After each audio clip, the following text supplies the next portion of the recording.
नमस्कार, राम राम। नुसरत भरूचा नाम की एक अभिनेत्री हैं, आप जानते होंगे शायद। नुसरत भरूचा अभी जो है उज्जैन में महाकालेश्वर के दर्शन के लिए गई थी। उनका एक वीडियो है, फोटो भी है। वीडियो में वह दिखाई दे रहा है कि मंदिर के प्रांगण में खड़ी हैं, उनके गले में माला पड़ी हुई है, माथे पर तिलक लगा हुआ है और गले में जो है पटका उन्हें पहनाया जा रहा है। वे हाथ जोड़े खड़ी हैं। उनका यह वीडियो जब सामने आया, यह समाचार जब सब लोगों ने देखा, तो एक धड़े में जो है भूचाल आ गया और तत्काल प्रभाव से नुसरत भरूचा के नाम से फतवा जारी हो गया कि ये जो है कुफ्र है, शिर्क है, ये है, वो है, तमाम चीज़ें स्वीकार्य नहीं हो सकती, कभी भी नहीं होगा और उन्हें कलमा पढ़ना पड़ेगा, ये करना पड़ेगा, वो करना पड़ेगा। अब पूछा जाना चाहिए कि अगर कोई 40 वर्ष का मनुष्य, एक 40 वर्ष की प्रौढ़ा अभिनेत्री अपनी इच्छा से कहीं मंदिर में दर्शन करने के लिए जाती है, तो उसके विरुद्ध ये फतवा जारी करने का अधिकार भला किसे है? ऐसा तो है नहीं कि नुसरत भरूचा कोई 4-5 वर्ष की बच्ची हैं कि उन्हें किसी ने पट्टी पढ़ा दिया और बहला फुसला करके कोई मंदिर लेके चला गया। वह 40 वर्ष की एक महिला हैं, आधुनिक महिला हैं। आधुनिक वस्त्रों में उन्हें देखा जा सकता है, अत्यंत ही मॉडर्न कपड़ों में। उनके मंदिर जाने पर इस तरह का फतवा जारी करने का क्या तुक है? और वो गंगा जमनी तहजीब का शरबत जिसे पीने और पिलाने की बड़ी अनुशंसा जो है की जाती है इस देश में, वह शरबत जो है कहाँ बह गया, किस नाले में चला गया? अगर कोई व्यक्ति अपनी इच्छा से मज़ार जाए, दरगाह पर जाए, चादर चढ़ाए, तब वह सब कुछ बढ़िया होता है, स्वीकार्य होता है। लेकिन जैसे ही कोई मंदिर चला जाए, कोई अभिनेत्री ही क्यों न हो, तो भूचाल आ जाता है और उसके बाद जो है तमाम तरह के फतवे जारी होने लगते हैं, जिसमें कि लानत मलामत शुरू हो जाती है। तब हमारे देश का बौद्धिक वर्ग जो है, प्रगतिशील, सेक्युलर, गंगा जमनी तहजीब का जो पैरोकार है, वह मुंह पर ताला लटका करके बैठ जाता है, टेप लगा करके। तब वह कोई प्रवचन नहीं देता। तब वह यह नहीं कहता कि किसी भी व्यक्ति को यह धार्मिक आज़ादी होती है कि वह मंदिर जाए, दरगाह जाए, मज़ार जाए, चाहे जहाँ जाए, उसकी अपनी इच्छा है। यह भी संभव है कि हर व्यक्ति आपके हिसाब से न चलता हो। यह भी संभव है कि नुसरत भरूचा अपने मज़हब के प्रति दृढ़ होंगी, नमाज भी अता करती होंगी, उनका विश्वास होगा उसमें, लेकिन वे अन्य धर्मों का भी सम्मान करती होंगी, अन्य ईश्वरों के प्रति भी जो है उनके मन में श्रद्धा होगी और वैसे ही भावना से जो है मंदिर में गई होंगी। तब फिर उन्हें क्या समस्या हो सकती है, यह पूछा जाना आवश्यक है। इन मुफ्ती और मौलवी लोगों से अगर आप यह पूछेंगे कि बांग्लादेश में पिछले दिनों दीपू चंद्रदास नाम के व्यक्ति को बड़ी ही निर्ममता से, बर्बरता से मारा गया बीच सड़क पर। उसकी हत्या करने के बाद उसे निर्वस्त्र कर दिया गया और उसके मृत शरीर को बीच सड़क पर टांग करके जला दिया गया। उसके बारे में आपके क्या विचार हैं? तब ये कहते हैं कि हमें तो पता ही नहीं है, हम नहीं जानते हैं। और कुछ लोग ऐसे भी हैं जो बड़ी बेशर्मी से, पूरी निर्लज्जता से कहते हैं कि वो तो जो कुछ भी हो रहा है बांग्लादेश में हो रहा है, हमें उससे क्या लेना देना।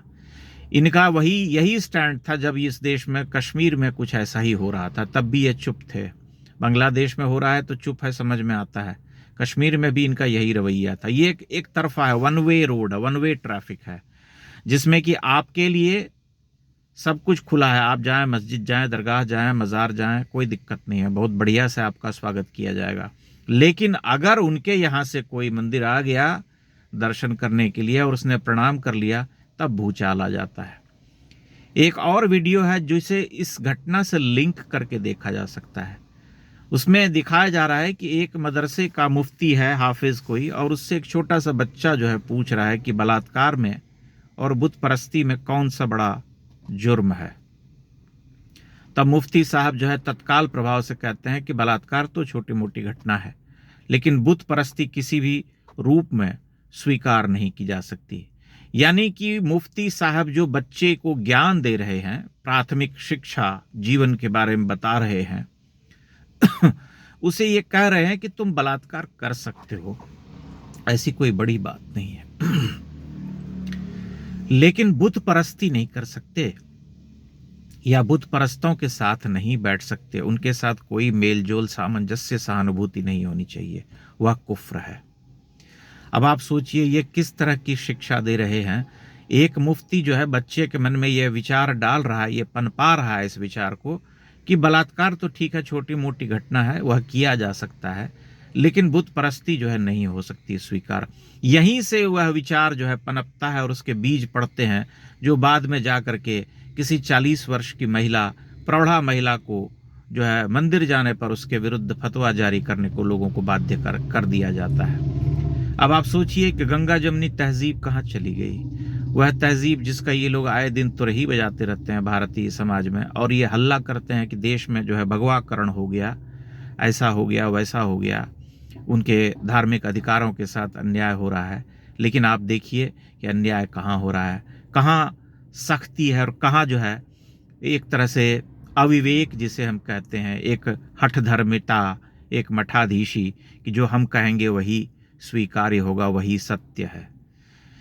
नुसरत भरूचा के बारे में विचारणीय है कि 40 वर्ष की एक आधुनिक महिला जो कि अभिनेत्री है, तमाम आधुनिक कपड़ों में उन्हें देखा जा सकता है, उनको इस तरह का उन पर फतवा जारी करने का क्या तुक है, क्या अर्थ है, मैं तो नहीं समझ पाता। अगर आपको समझ में आ रहा हो तो आप समझ करके देख लीजिए, लेकिन आप ये दृष्टांत जो है ये समझने के लिए पर्याप्त है कि वे किस तरह से विचार करते हैं, कैसी विमूढ़ता है, कैसी जड़ता है।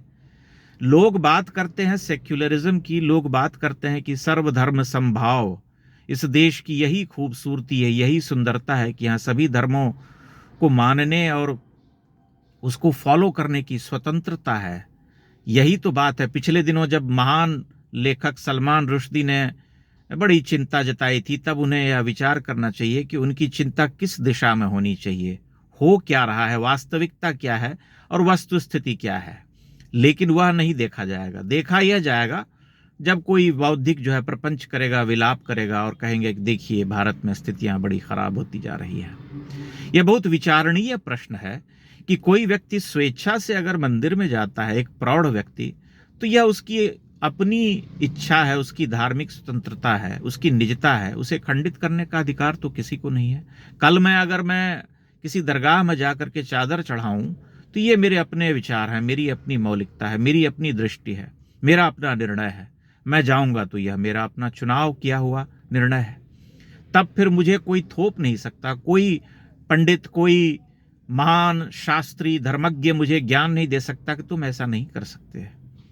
मैं उसके ज्ञान को कभी स्वीकार नहीं करूंगा। लेकिन कोई व्यक्ति अगर यही काम विपरीत करे, कोई मंदिर चला जाए, तब भूचाल आ जाता है और सारी जो है कायनात जो है उसके ऊपर कहर बरपाने को उतर आती है। यह विचारणीय है। इस पर बहुत ढंग से, बहुत ही बिना उद्वेग में आए, बिना गाली गलौज किए विचारा जा सकता है कि ऐसी स्थिति क्यों है, ऐसा डबल स्टैंडर्ड, ऐसा दोहरापन भारतीय समाज में क्यों है। ऐसा नहीं होना चाहिए। ये स्थिति जो है बहुत लंबे समय तक स्वीकार्य नहीं होगी, क्योंकि तब फिर लोग करेंगे इस तरह का काम, जाएंगे और आप हर व्यक्ति के खिलाफ फतवा जारी करते रहेंगे, उससे कोई नतीजा नहीं निकलता है, कोई परिणाम सामने नहीं आता है। यह स्वीकार्य नहीं होना चाहिए किसी भी दृष्टि में। हर व्यक्ति को स्वतंत्रता प्राप्त है कि वह अपने जीवन का निर्वाह कैसे करता है, तब तक उसे प्राप्त है जब तक कि वह किसी अन्य को कष्ट नहीं देता है या उसके कारण किसी को कोई कष्ट नहीं होता है। बहुत बहुत धन्यवाद।